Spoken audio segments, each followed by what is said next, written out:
এসে বসেছি। তোমাকে এখানে এসে বসতে কে বললো? কেউ বলেনি বাবা। ঘরে শুয়ে শুয়ে হাত পা অসাড় হয়ে গেছে, তাই ভাবলাম বাইরে গিয়ে একটু বসি। দিন ধরে কেউ ঘরটা পরিষ্কারও করে না। বাড়ি শুদ্ধ লোক তোমার খিদমত খাটার জন্য একেবারে বসে রয়েছে, তাদের অন্য কোনো কাজ নেই। যত শোনো, তুমি ঘরের ভেতরে যাও, এইভাবে ঘুরে ঘুরে রোগ ছড়িও না। যাও, ভেতরে যাও।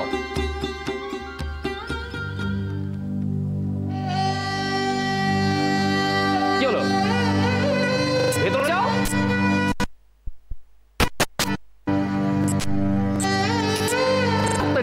অপাচ দিচ্ছ।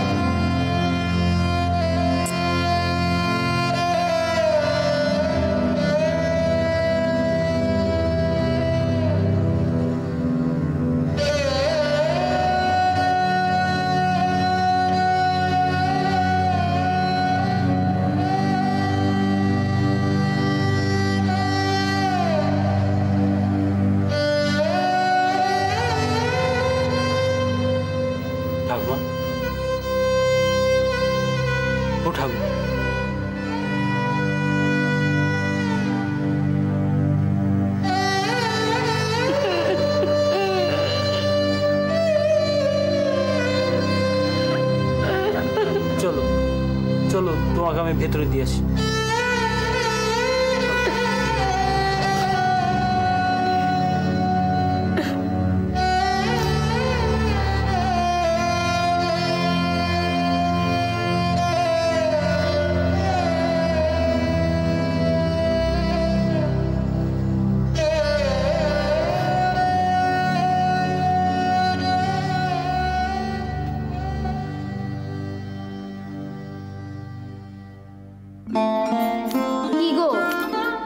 বাইরের দিকে তাকিয়ে কি দেখছো? খেলবে এসো। রোজ রোজ ওই এক খেলা আমার ভালো লাগে। তা তোমার অন্য কোনো খেলা জানা আছে নাকি? না। তাহলে কি করবে? ওখানে দাঁড়িয়েই থাকবে?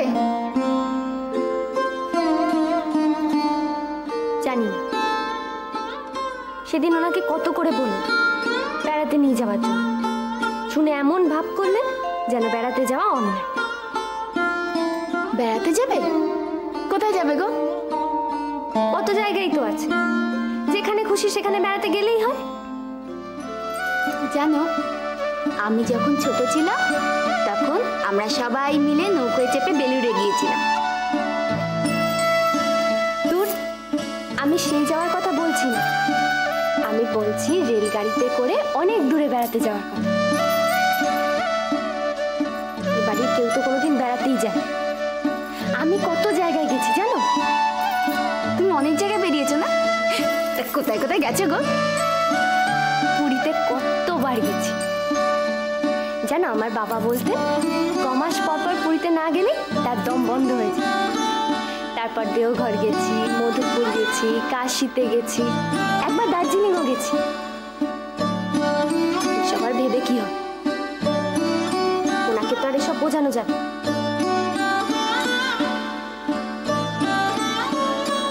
এ কি মা, আপনি এগুলো নিয়ে এলেন কেন? আমি তো একটু পরেই যাচ্ছিলাম। সে তো আমি জানি, তাই আমি নিয়ে এলাম। তোমরা যে আমায় কুঁড়ে করে দিচ্ছ। মা, আপনার শরীরটা কি ভালো নেই? কেন? বেশ তো আছে। না মানে আপনাকে দেখে কেমন শুকনো শুকনো লাগছে। আপনার কি জ্বর হয়েছে? ওই দেখ, ধরা পড়ে গেলুম তো। ওই কদিন ধরে রাতের দিকে খানিক জ্বর আসছে। সে কি মা, আপনি আপনার ছেলেকে বললেন না? দাঁড়ান, ও বাড়িতে ফিরুক, আপনাকে দেখে ওষুধ দিয়ে দেবে। এ তো ভালো নয়।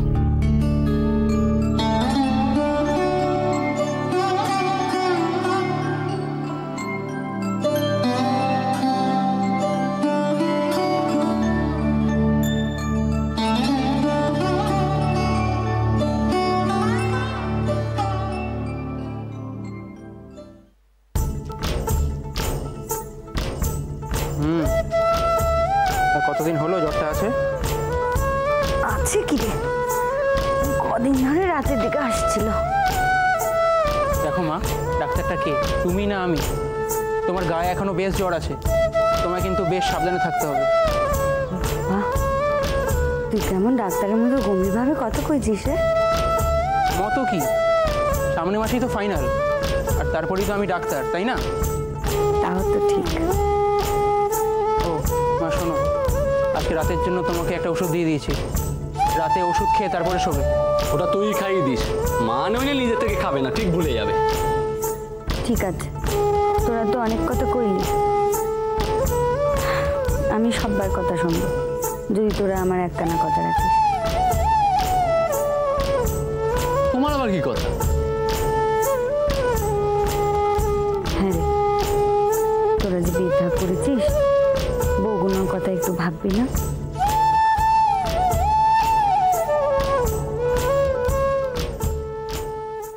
সারাটা দিন মেয়েগুলো কি বাড়িতেই পড়ে থাকবে?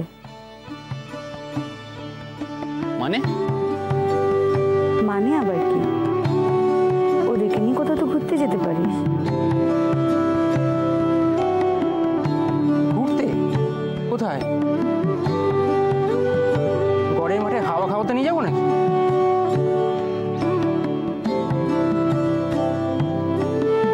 তাই যাবি? কত লোকে তো যায়। সে তো কত লোকে কত কিছু করে। তোরাও করবি, আর জানা খানিক দূরেই নিয়ে গিয়ে ঘুরে আয় না। দূরে? কোথায়? কেন, কত জায়গা তো আছে, দেওঘর, মধুপুর, পুরী, দার্জিলিং, জানা।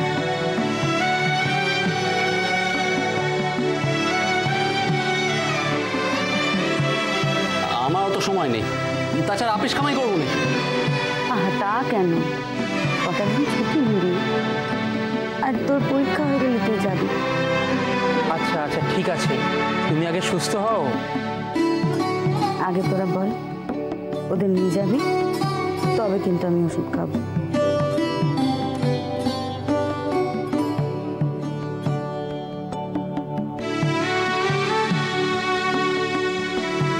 এ তো আচ্ছা ঝামেলা।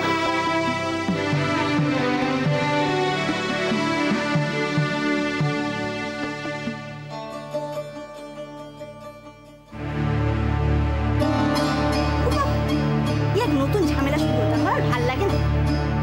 আবার কি হলো? দেখো, তোমার তখন বললাম না, ওই মায়ের আমার পেরেছে, বুঝলে? ওর এ তো ভালো কল হলো দেখছি, এটা সামলাতে ওটা চেপে ধরে।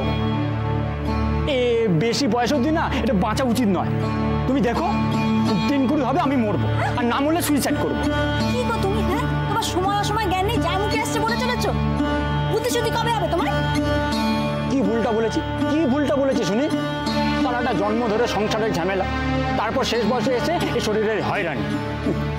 বসে বসে এরকম ধুকতে ধুকতে মরবো নাকি? আরে তো শালা টিভি, সে তো সারে না, খানিক সামলালো এখন আবার দূরে। এই এত রোগ ভোগ আমার ভালো লাগে না। ভাল লাগে না, ভাল লাগে না করছো কেন? ভাল লাগে না বলে কি পাশ কাটিয়ে বেরিয়ে চলে যেতে পারবে? কিছু একটা করতে হবে নাকি? কি আবার করবো? যা করার বড়দা করবে, আর না হলে মেজদাকে খবর দিই।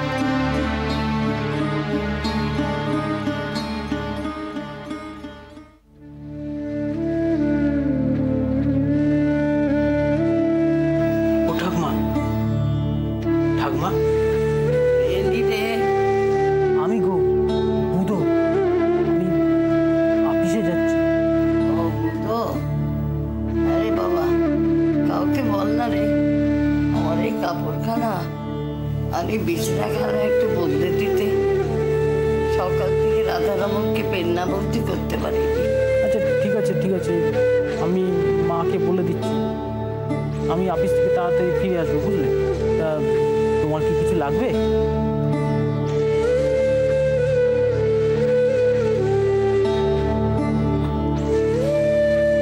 বুধো, দেখ তো বাইরে কেউ আছে কিনা।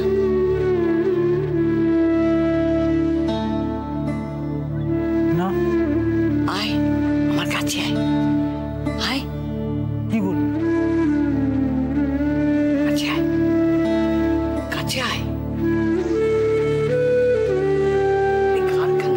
আছে। কি বল? কারখানা আন, আমাকে কয়েকটা আঙুর এনে দিবি? বড় খেতে ইচ্ছে করছে রে।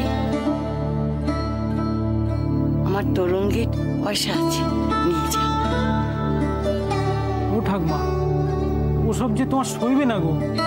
ও ঠিক সইবে, খেলেই সইবে। বল নিয়ে আসবি, বল না রে। আমি আসি, বুঝলে? আমার অফিসে দেরি হয়ে যাচ্ছে। মনে করে আনবি তো? আসি। আনিস কিন্তু।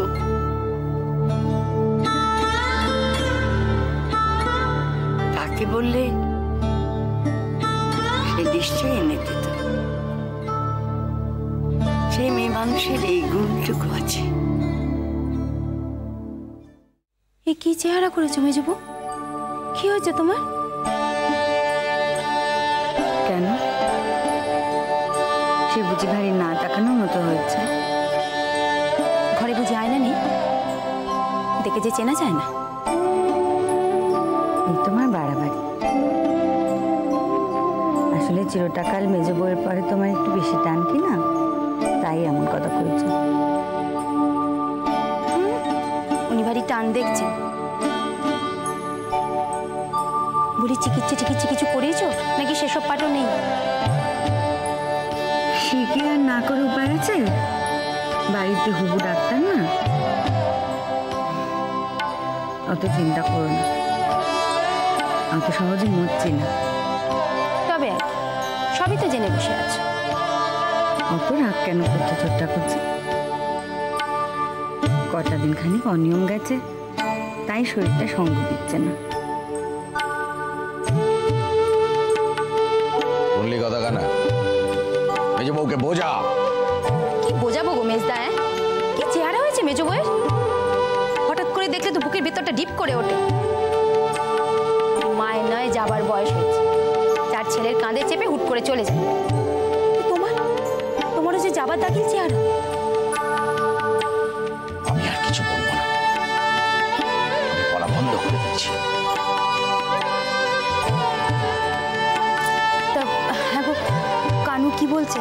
বলি ভয়ের টয়ের কিছু নেই তো? কানু আবার কি বল? আর আমি কি ওর ভরসায় রাখি নাকি ওকে?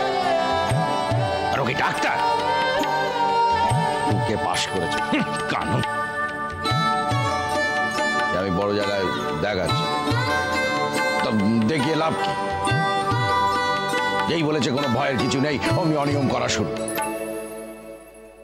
রাত বিরে ধরে উনি বসে বসে কেতাব লিখছেন। কেতাব কি লিখছে? কেতাব, শুধু না, শুধু ওকে শুধু। ওমা, তুমি সব কি লিখছো? সে অনেক কথা। সে অনেক কথা। রামায়ণ লিখছে, মহাভারত লিখছেন। জাগে যাক, ওই নিচে দুজন লোক এসছে, বুঝেছিস? তুই বস, আমি তাদের সাথে দেখা করে আসছি। আচ্ছা।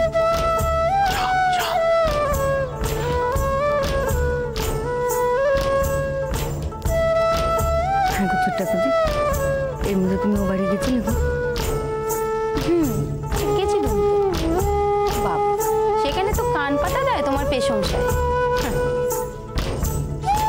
মায়ের সেবা করনি তো, ভারী অন্যায় করে এসেছো। মা এখন কেমন আছে? মন্দ তো দেখলুম না, উঠে বসেছে, কথা কইছে, হাঁটাচলা করছে একটু একটু। আচ্ছা, ভালোই আছে।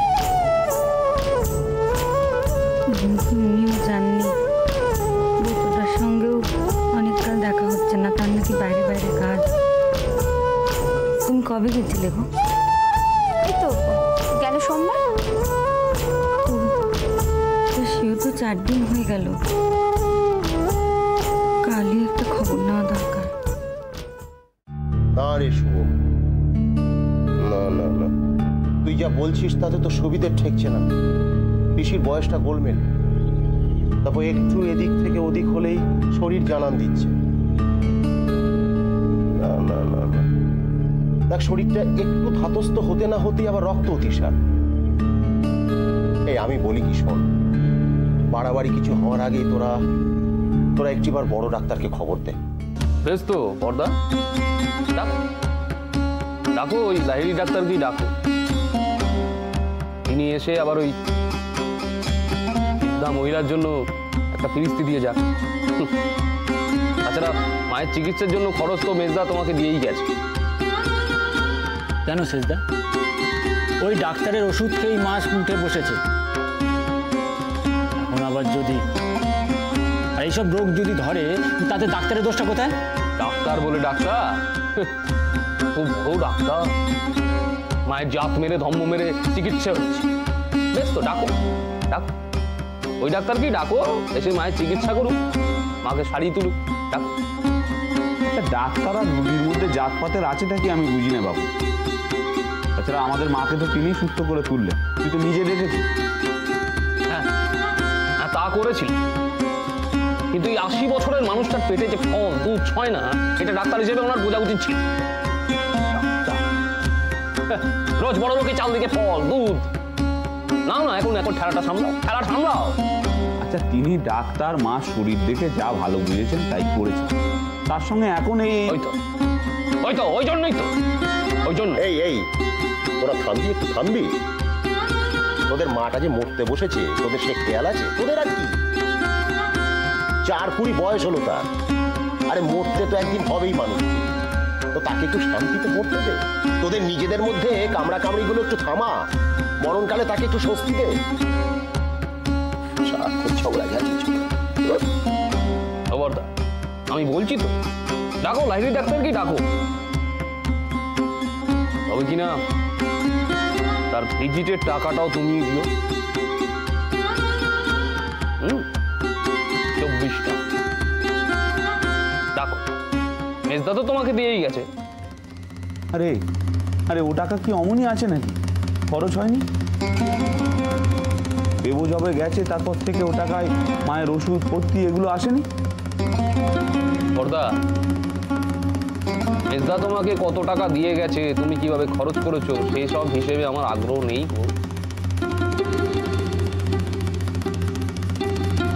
তবে ডাক্তার যদি ডাকো তাহলে তার ভিজিটের টাকাটাও তুমি দিবে।